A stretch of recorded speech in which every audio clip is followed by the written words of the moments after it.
Hi everyone, I'm Megan and today I'm with Kate Baucherel, and Kate today is going to be discussing emerging technology and the impact it has on businesses.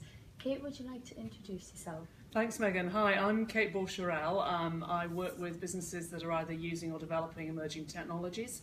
Originally an accountant, but got a background in tech as well, and having a lot of fun with all the changes that are happening at the moment.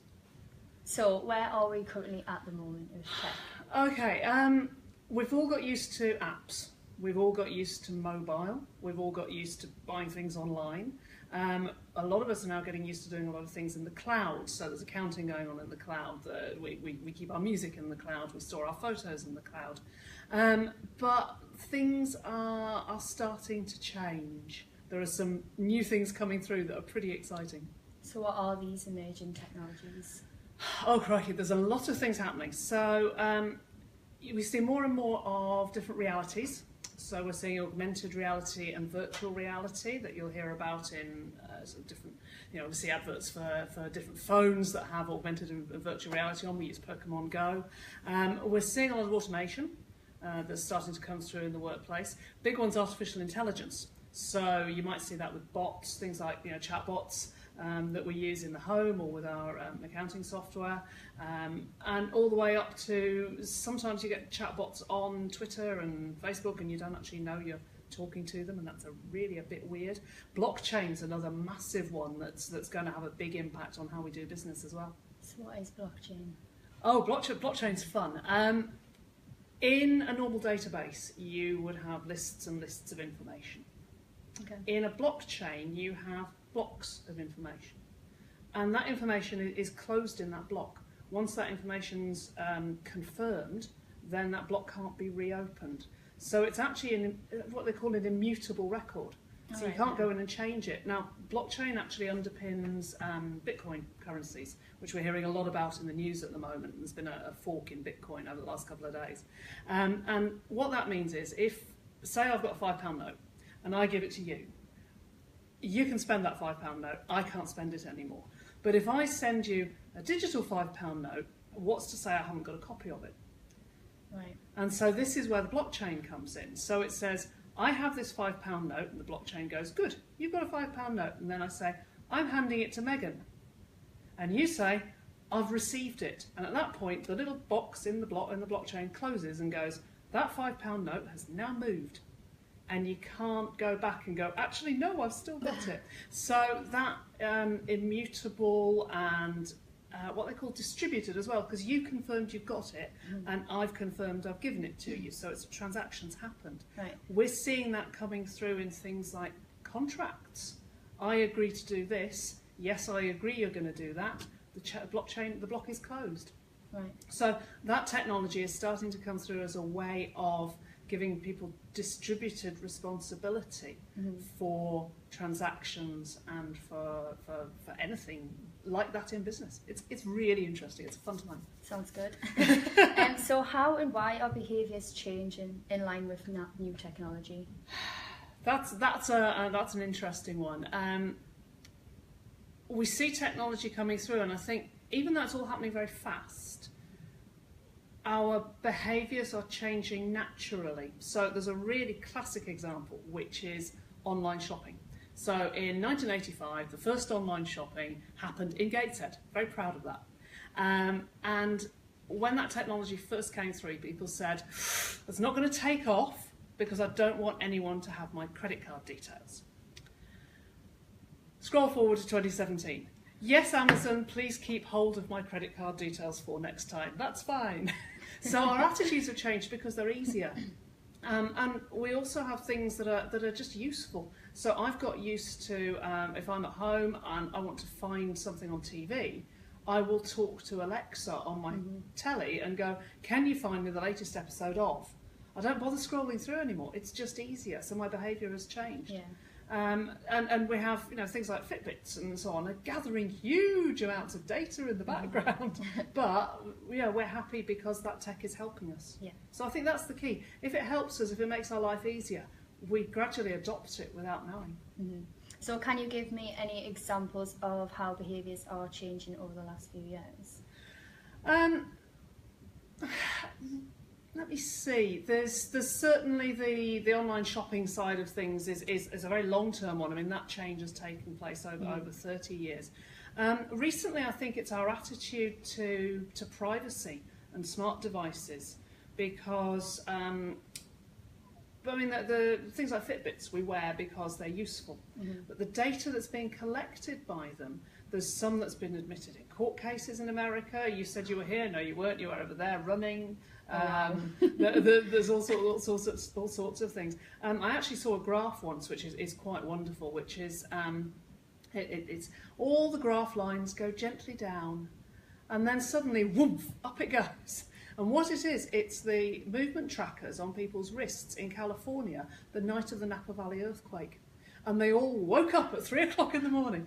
And so that sort of data is being collected. And I guess we see the use of it, but we don't see the collection of data, the impact behind it. So I think it's just the much greater acceptance recently has changed our behaviour. So what do you predict as the next big thing? How many do I have? As many as you like. Okay, blockchain's huge, Yeah. just because of the impact that's going to have on the way people are able to transact. There's another horrendously big word around as well as immutable and distributed. We talk about disintermediated. So that means if you've got a system sitting independently in the ether somewhere, and you can say, I want to deal with this person over here.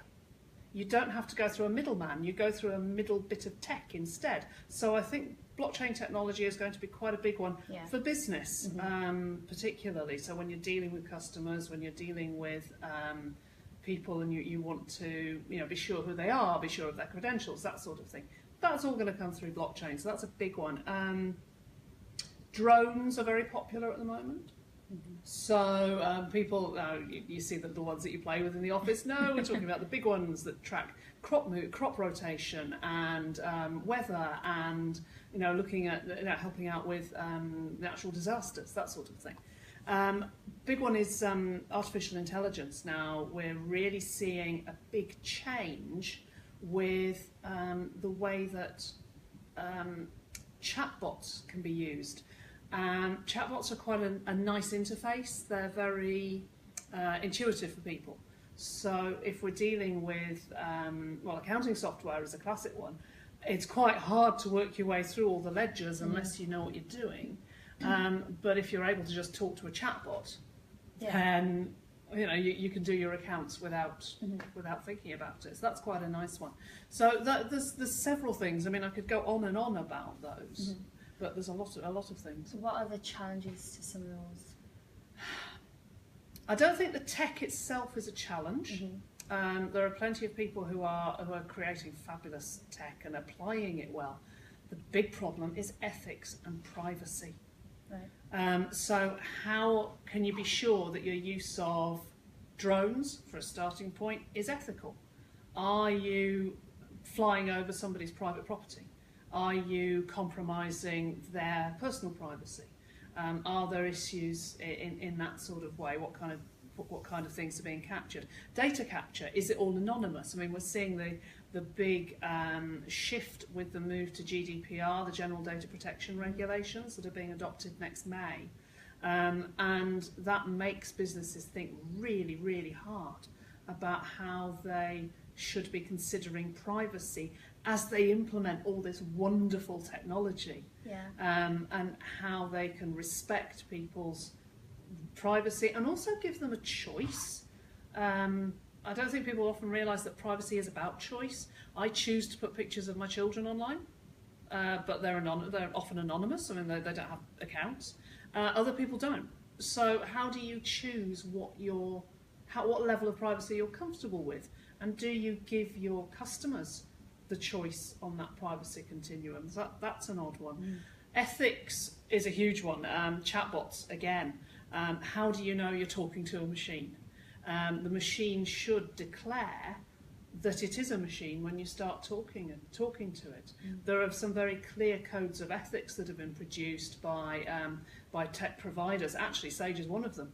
There is a good artificial intelligence ethics guide. So artificial intelligence should not replace, it should create as well as replacing, so that we get over the ethics of automation, putting everyone out of jobs. You should declare that you're a bot. You should be very clear about what the interaction is. So I think the ethical part of tech is the biggest challenge of all. You can use as many bells and whistles as you want, but you've got to be ethical about it. Yeah. So what small business advice would you give if they were struggling with technology? Oh my word. Number one has got to be go with the flow, really. The things that are coming out now are so useful that if you ignore them, you'll get left behind. It's the same as 5-10 years ago when people were starting to use social media, starting to use websites and saying, actually, you do need to adopt this because that's where your customers are. And I think people need to be ready to adopt new tech because that's what their customers are using and they'll get left behind. So just take a deep breath and learn about it. But don't lose sight of the business processes. So marketing hasn't changed. You have to give the right message. You have to present the right image. Accounting hasn't changed. You still have to add up what you spend and what you earn. So the business processes themselves haven't changed, but there are so many new tools within a business, and there are so many new ways of engaging with people.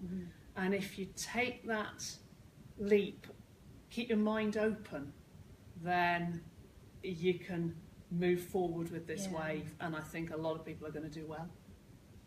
Ellie, are there any questions? No, we don't seem to have any. Okay, well, thanks everyone for joining. Thanks very much.